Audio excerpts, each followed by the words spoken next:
श्रीमद् सच्चिदानंद सद्गुरु श्री स्वामी स्वरूपानंद महाराज की जय। परमपूज्य स्वामी स्वरूपानंद विरचित वरप्रार्थना व नवरत्नहार या कुलकर्णी तथा स्वामी प्रज्ञानंद यांनी लिहिलेल्या चिंतनपर पुस्तकातील आज ऐकूया नवरत्नहार एक चिंतन याचा भाग 14। सरली कर्मा विवंचना की आपैसी साध्य साधना उरे करोनी अकर्तेपणा ठाई चाची।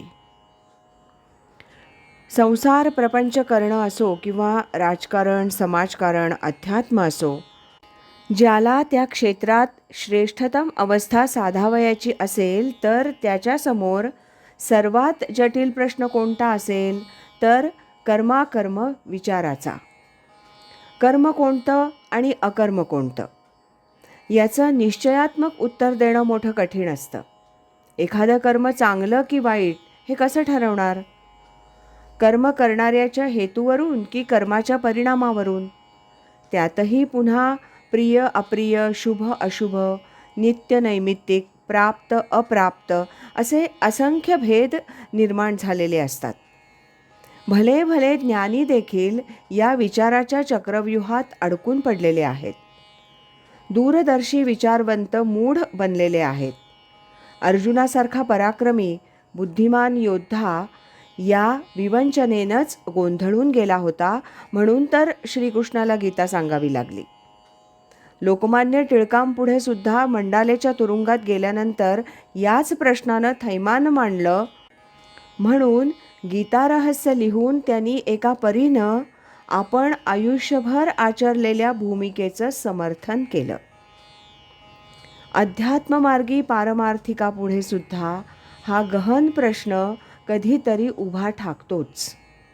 आत्मज्ञान झालं नाही तोवर कर्म अव्हेरू नयेत, ती केलीच पाहिजेत हे ठीक आहे। तसं प्रवास करणाऱ्यानं मुक्कामाचं ठिकाण येईपर्यंत चालत राहिलंच पाहिजे। हरवलेली वस्तू सापडेपर्यंत तिचा शोध आपण घेतलाच पाहिजे, हे बरोबरच आहे। पण कर्म केलं की त्या पाठोपाठ त्याचं फल आलंच। आपली इच्छा असो अथवा नसो, फल आपोआप तयार होतंच। कधी ते फल तत्काळ भोगावं लागेल तर कधी कालांतरानं, पण फल भोग अपरिहार्य आहे। फलसुद्धा कधी दृश्य असतं किंवा अदृश्यही असतं। त्याची बंधनं ही कर्म करणाऱ्याच्या माथी अटळ होऊन येतात। ती बंधनं संचित क्रियमाण तयार करतात आणि शेवटी पुन्हा भोग भोगल्याशिवाय जीवाची सुटका होत नाही। हे दुष्टचक्र संपणार कधी? कसं? गीता या असंख्य जटिल प्रश्नावर उत्तम प्रकाश टाकते। अलिप्ततेनं कर्म करा, आसक्ती टाकून फलाशा सोडून कर्म करा, अहंकाररहित होऊन कर्म करण्याची युक्ती साधा। दाई जशी परक्याच्या मुलाला पण प्रामाणिकपणे प्रेमानं वाढवते, सांभाळते, किंवा गुराखी जसा दुधाची स्वतःसाठी आशा न ठेवता गुरं राखतो, सांभाळतो, अगदी तशी कर्तव्यबुद्धीनं अहंकार विवर्जित होऊन अलिप्त बुद्धीनं कर्म करा, म्हणजे ती आत्मलाभाच्या आड येणार नाहीत। पण पुन्हा प्रश्न उपस्थित होतोच, आत्मलाभ झाल्यावर त्या महात्म्यानं कर्म करावीत की करू नयेत? त्याचं उत्तरही भगवान श्रीकृष्ण गीतेमध्येच देतात। जोवर देह आहे तोवर कर्म करावयास हवीत, ती होतही राहणारच। पण आत्मज्ञानी माणसाला कर्माचं बंधन पडत नाही।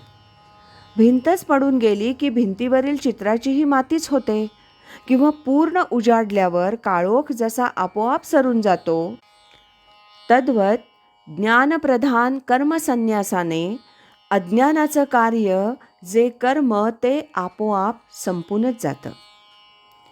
स्वामी इथं ठामपणे सांगताहेत, माझी कर्माकर्म विवंचना संपून गेली, साध्य साधना विचारही यापुढे संपून गेला.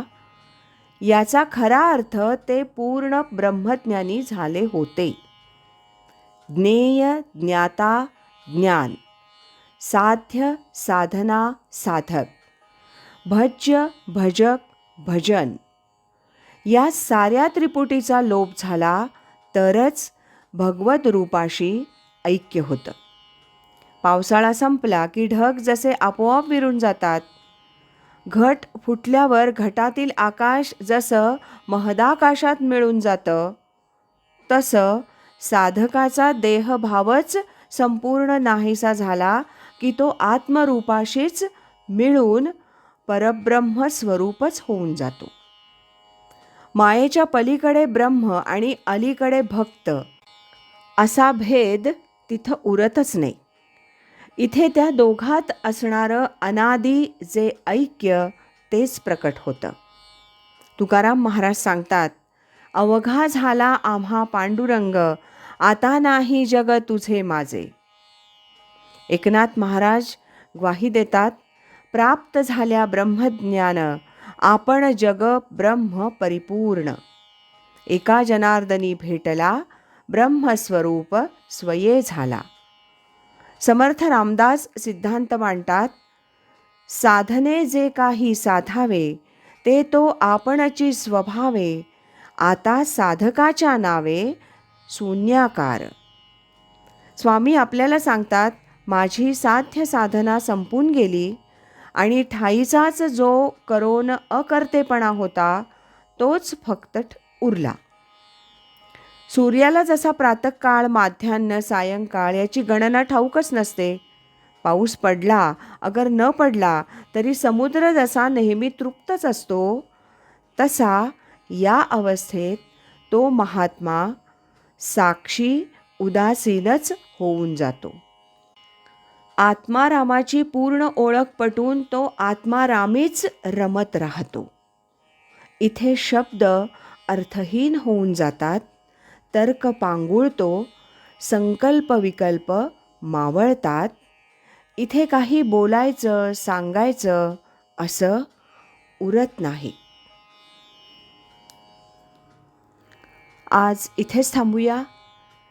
यानंतरचा भाग उद्या ऐकूया.